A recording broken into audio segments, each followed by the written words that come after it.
Well, hi, friends. It's my privilege to welcome you to the study of the Gospel of Mark. I'm believing and praying that the next 12 weeks we're going to embark on a very sacred journey through this text, and we're going to be impacted and shaped by the Holy Spirit in ways that we can't even imagine now. I don't know about you, but there is indeed a sacred quality to studying the Gospel of Mark. For me, it feels like treading holy ground.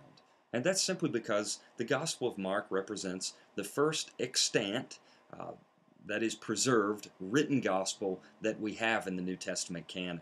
Now, Luke's prologue lets us know that there were many attempts to draw up various accounts of Jesus. Most of those attempts don't seem to have survived to our day or were morphed into the Gospels that we have. But we know that the Gospel of Mark was the first overarching literary attempt to capture the story of Jesus and so to captivate the Roman world with that story. That's the journey that we embark on when we begin to study this text. And I hope that you'll have a sense, along with me, of the sacredness of that journey, the sacredness of this text. My name is Josh Rice, and I'm really thrilled to have the opportunity and the privilege to serve as your professor during the course. I do see a handful of you that I've had in courses in the past, including last semester, but most of you, this is a new relationship that we will forge together over cyberspace. Welcome to all of you. I really do think it's going to be challenging, it's going to be fun, and most of all, I believe the Holy Spirit is going to shape us in ways that we can't even imagine now, based on our journey through this text together. A little bit about me. I graduated in 2012 with my PhD in New Testament Studies from the Lutheran School of Theology at Chicago. Ever since then, I've been moonlighting as a professor at PTS and also across the street at Lee, both in the classroom and in online classes. My day job is a full-time associate pastor at Mount Paran North Church of God in Marietta, where I preach regularly, and I have a few other irons in the fire as well. Writing, I published my first book on 1 Corinthians last year that you can find on Amazon.com, and I'm publishing my second book toward the end of the year through Cascade Books. That's going to be a memoir of sorts and a book on Pentecostal theology. In addition to those responsibilities, I am a generosity strategist with the Generis Group, and for those of you who are pastors, I would love to talk to you about generosity strategies in your church and to walk you through some amazing tools that we use to help churches increase the value of generosity among their congregations. I am married. I have two children, Sophia, who is 8 years old, and Evangelia, who is 6 years old. And beyond hanging out with my wife and spending time playing with my kids, I really love to read. I love sports. I love to run and work out. I love basketball and playing golf. And I also am a motorcycle enthusiast. So if any of you guys and gals ride, we'll have to talk about that as well. Well, let's turn to the syllabus, which is posted in the resources section of this first unit of the course. Let me walk you through kind of the guts and the weekly rhythm that you can expect. My course is set up a little different than most online courses. When I first started teaching online courses, I simply asked students to respond to the course readings via discussion posts. This is still the most common method, but I stopped doing that simply because I didn't have the sense that it allowed me to really engage not only your work, but your progress and your thought about the particular subject of study. So for that reason, I've changed my approach. After doing the course readings, you'll actually turn in a formal 3 to 4 page reflection essay to me each week into the Dropbox by Saturday at midnight.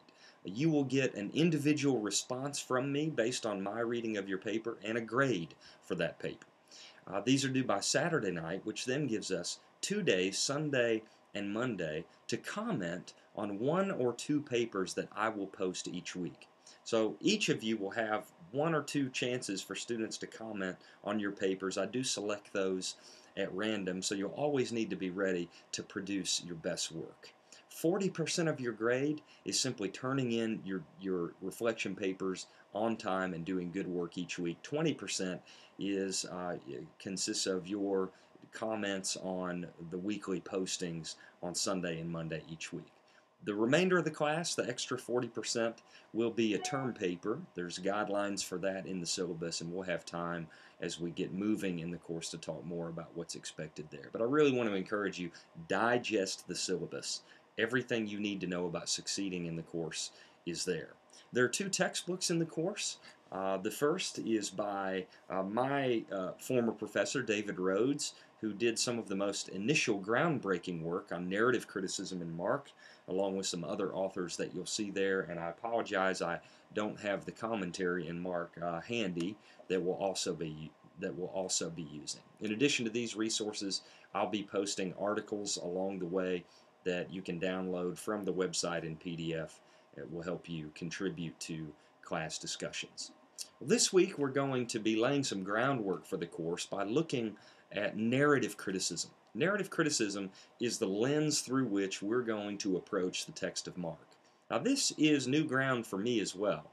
I'm kind of a historical critical guy, and that's usually where I start and what I major on, but I've decided to shelve that for this study. I've taught courses at PTS on John and Matthew. This is my first time to do Mark, and so I want to do something completely different. In narrative criticism, rather than asking questions outside the text, such as who is the author, when is this written, where is it written, to what kind of community is it written, instead of asking those questions, we simply deal with the raw materials that are inside the document itself and use those to create our heuristic or our interpretive lens. So you're going to be looking at a 1982 article by David Rhodes and reading the preface and introduction from Mark as Story in order to begin to engage this discipline of narrative criticism. I know it might seem a little bit technical to you from the onset, but if you'll dig in and really begin to reflect on how the lens that we choose, either implicitly or explicitly, shapes the way we read the story, what we pull from the story, and how we are impacted by the story, I think this will be a really productive exercise. You'll see my email address through the PTS online system. Let me also give you my phone number, 404-665-7007. Except for Sundays, I will always get back to your emails and phone calls within 24 hours. So please know I'm here to serve you and to make your journey through the course as successful as it can be. Really looking forward to it. Thanks so much for taking the class. God bless.